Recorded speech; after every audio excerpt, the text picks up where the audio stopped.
Hello friends, welcome to so happy. வாங்க இன்றைக்கி என்ன வீடியோவில் பார்க்க போகிறோன்னா ரேஷன் புழுங்கரிசி வச்சு வடகம் செய்ய போகிறோம். எப்படி செய்யுதுன்னு பார்க்கலாம். அதுக்கு நான் 2 டம்ளர் புழுங்கரிசி எடுத்து நைட்டே நல்லா கழுவிட்டு ஊற வச்சுட்டேன். ஒரு காரத்துக்கு ஒரு 10 பச்சை மிளகாய் குட்டி குட்டியாக இருக்கிறதுனால 10 பச்சை மிளகாய் எடுத்துருக்கேன். இப்போ முதல்ல ஒரு பாத்திரம் எடுத்துக்கோங்க. அதில் இந்த டம்ளரில் தான் நான் அரிசி அளந்து எடுத்தேன். இதிலே 10 டம்ளர் தண்ணி அளந்து எடுத்துக்கோங்க. அதாவது 2 டம்ளர் அரிசி, அந்த 2 டம்ளர் அரிசிக்கு 10 டம்ளர் தண்ணி. 1 டம்ளர் அரிசினா 5 டம்ளர் தண்ணி. இது புழுங்கரிசிங்க, அதனால தான் நான் 10 டம்ளர் தண்ணி சொல்கிறேன். 10 டம்ளர் தண்ணி அளந்து ஊற்றி வச்சுருக்கேன். இப்போ இது ஒரு பக்கம் அடுப்பு பற்ற வச்சுட்டு இந்த தண்ணி கொதி வரட்டுங்க. அதுக்குள்ளே நம்ம இந்த அரிசி எடுத்து மிக்ஸி ஜாரில் பச்சை மிளகாய் அரிசியெல்லாம் சேர்த்து நல்லா நைஸாக அரைச்சி எடுத்துருங்க. பாருங்கள், நல்லா நைஸாக நான் அரைச்சி எடுத்து வச்சுருக்கேன். இதில் ஒரு 2 டம்ளர் தண்ணி சேர்த்திருக்கேன். அது 10 டம்ளர் இல்லாமல் நான் 2 டம்ளர் இதில் தண்ணி சேர்த்து நல்லா தண்ணியாட்டம் இந்த மாதிரி கரைச்சி வச்சுருக்கேன். இப்போ இதை வந்து அடுப்பு பற்ற வச்சு அடுப்பு வச்சிடலாம். ஒரு அடிகனமான பாத்திரத்தில் சேர்த்து நல்லா கிளறுங்க. அப்போ தான் உங்களுக்கு வந்து கீழே வந்து அடி பிடிக்காமல் நம்மளுக்கு வந்து நல்லா களி நல்லா கிண்டுறதுக்கு வரும். அதுக்காக இது ஒரு பக்கம் அந்த பக்கம் தண்ணி கொதிக்க ஆரம்பிக்குது பாருங்கள். அந்த தண்ணி கொதிக்கும் போது எடுத்து இதில் ஊற்றிடுங்க.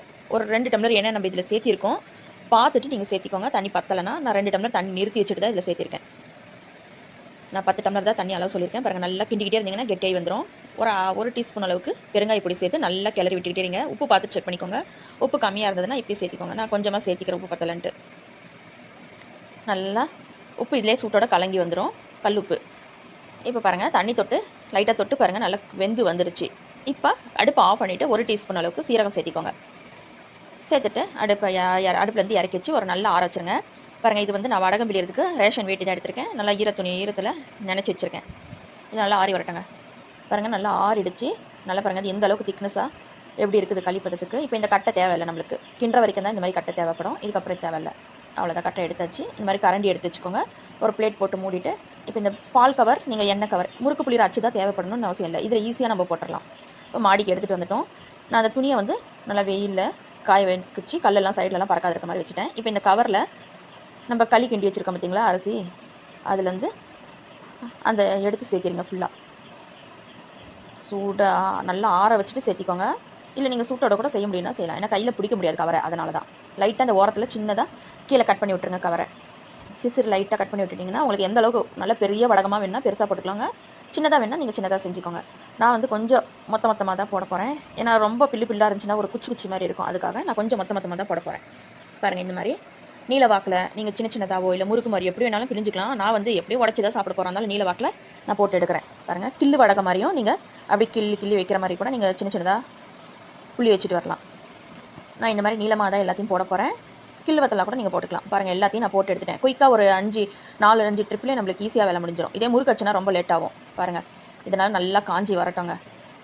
பாருங்கள், எந்த அளவுக்கு நல்லா மொத்தமாக இருக்குது. காஞ்ச பின்னாடி உங்களுக்கு வந்து கொஞ்சம் இதாக இருக்கும். இதெல்லாம் கொஞ்சம் அடியிலேருந்து ஃபுல்லாக வலிச்சு சட்டிலேருந்து வலிச்சு வச்சதுனால சின்னதாக கொஞ்சமாக கிள்ளி வச்சுருக்கிற மாதிரி வச்சுருக்கேன்.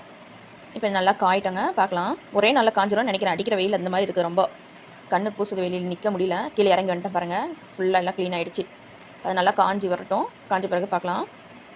அவ்வளோதாங்க, ஒரே நாளில் எந்த அளவுக்கு காஞ்சிருக்குன்னு பார்க்கலாமா. காலையில் போட்டது பாருங்கள், தன்னால் அது ஒவ்வொரு சிலது எல்லாம் எடுத்துகிட்டு வருது. பாருங்கள், ஈஸியாக எடுக்க வருது.